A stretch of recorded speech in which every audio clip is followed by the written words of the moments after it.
এই রমজানের প্রত্যেকটা সিয়ামের প্রতি, প্রত্যেকটা রোজার প্রতি আপনাকে আমাকে পূর্ণাঙ্গ সতর্ক থাকতে হবে। কোনো হেলাই খেলাই, কোনো অসচেতনতায় কোনো একটা শ্রম যেন বিন্দু পরিমাণ নষ্ট হয়, আমরা খেয়াল রাখবো তো ইনশাল্লাহ? রাসূলের হাদিস নেন, কেন খেয়াল রাখবো? রাসূল সাল্লাল্লাহু আলাইহি সাল্লাম বলেন, রুব্বা সাইমিন হাজ্জুহু মিন সিয়ামিহিল জু'i ওয়াল আতাশ। অনেক শ্রম পালনকারী, অনেক রোজাদার আছে যেই ব্যক্তির রোজাটা শুধুমাত্র খাদ্য এবং পানীয় বর্জন করা ছাড়া অন্য কোনো কাজেই আসবে না। কি আশ্চর্য করা বিষয় না? সকাল থেকে সন্ধ্যা পর্যন্ত আমরা না খেয়ে থাকলাম, উপবাস থাকলাম। আল্লাহ নবী বলতেছেন যে তোমার এই রমজান, এই রোজাটা কোনো ফজিলতে বই আনবে না, শুধু খালি অনর্থক তুমি ক্ষুধার্ত থাকলা, অনর্থক তৃষ্ণার্ত থাকলা। কেন আল্লাহ নবী এই কথা বলেছেন? কেননা সৌম শব্দের শাব্দিক অর্থ হচ্ছে পরিহার করা, পরিত্যাগ করা, বিরত থাকা। তাই কেবলমাত্র খাদ্য এবং পানীয় বর্জন করার নামই সৌম নয়, বরং সৌম হচ্ছে খাদ্য এবং পানীয় বর্জন করার সাথে সাথে সকল প্রকার অন্যায়, অপকর্ম, অশ্লীল কথা এবং কাজ থেকে বিরত থাকার নামই হচ্ছে কি? সৌম। তাই আমরা বলতে পারি যেই ব্যক্তি সয়েম, যেই ব্যক্তি রোজাদার, সেই ব্যক্তি খাদ্যে ভেজাল দিতে পারে না,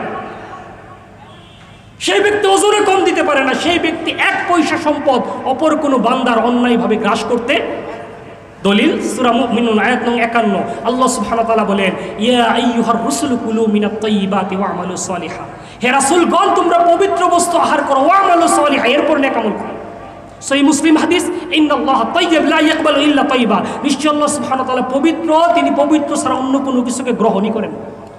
তাই আমরা বলতে পারি যেই ব্যক্তি সয়েম, যেই ব্যক্তি রোজাদার, সেই ব্যক্তি অপর ব্যক্তির নামে গীবত করতে পারে না, সেই ব্যক্তি মিথ্যা কথা বলতে পারে না, সেই ব্যক্তি অশ্লীল কথা বলতে পারে না, এমনকি কোনো অযথা কথা কোনো সয়েম, কোনো রোজাদার বলতেই পারে না। দলিল বুখারী শরীফের হাদিস, রাসূল সাল্লাল্লাহু আলাইহি সাল্লাম বলেছেন, মাল্লাম ইয়াদা কাওলা যুরি ওয়াল আমাল বিহি ওয়াল জাহল ফালাইসা লিল্লাহি ফি হাজাতান ইয়াদা তাআমাহু শারাবা। যেই ব্যক্তি মিথ্যা কথা, মিথ্যা কাজ, মূর্খতা পরিহার করতে পারলো না, আল্লাহ সুবহানাহু ওয়া তাআলার কোনো প্রয়োজনই নেই সেই ব্যক্তির শুধুমাত্র খাদ্য এবং পানীয় বর্জন করে। ইবনে খুজাইমা থেকে হাদিস বর্ণিত, আল্লাহ নবী বলেছেন, লাইসা সিয়ামু মিনাল আকলি ওয়াশ শুরব। সিয়াম, রোজা, সেটার নাম নয় যে কেবলমাত্র খাদ্য এবং পানীয় বর্জন করা। ইন্নামাস সিয়ামু মিনাল লাহwi ওয়ার রাফাস। বরং পূর্ণাঙ্গ সিয়াম হচ্ছে খাদ্য এবং পানীয় বর্জন করার সাথে সাথে সকল প্রকার অন্যায়, অপকর্ম, অশ্লীল, অনর্থক কথা এবং কাজ থেকে বিরত। তাই আমরা বলতে পারি যে এই ব্যক্তি সয়েম, যেই ব্যক্তি রোজাদার, সেই ব্যক্তি চোখ দিয়ে অশ্লীল কিছু দেখতে পারে না, সেই ব্যক্তি কান দিয়ে মন্দ কিছু শুনতে পারে না, এমনকি অন্তরে সে খারাপ কিছু চিন্তা পর্যন্ত করতে পারে না। দলিল সূরা বনী ইসরাঈল, ইন্নাস সামআ ওয়াল বাসারা ওয়াল ফুআদা কুল্লু উলাইকা কানা আনহু মাসউলা। নিশ্চয় বিচারের মাঠে সামা, শ্রবণ শক্তি, দৃষ্টি শক্তি এবং অন্তরকরণকে আল্লাহ সুবহানাহু ওয়া তাআলা বিচারের মাঠে জিজ্ঞাসা করবে। সূরা মুমিনুনের আয়াত, কুল্লিল মুমিনিনা ইয়াগুদ্দু মিন আবসারিহিম। হে রাসূল, আপনি মুমিন পুরুষদেরকে বলুন যারা যেন তাদের দৃষ্টিকে অবনত রাখে।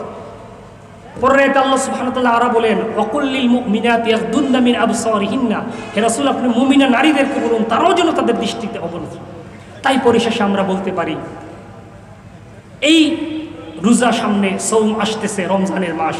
এই রমজান মাসে সুবহে সাদেক থেকে সূর্যাস্ত পর্যন্ত খাদ্য এবং পানীয় বর্জন করার সাথে সাথে সকল অন্যায়, অপকর্ম, অশ্লীলতা থেকে যদি আমরা বিরত থাকতে পারি, তাহলেই আমরা হব প্রকৃত সয়েম, প্রকৃত রোজাদার। আর সেই প্রকৃত রোজাদার সম্পর্কে হাদিসে কুদসিতে এসেছে, আল্লাহ সুবহানাহু ওয়া তাআলা বলেন, আসসুমু লি ওয়া আনা আজজি বি।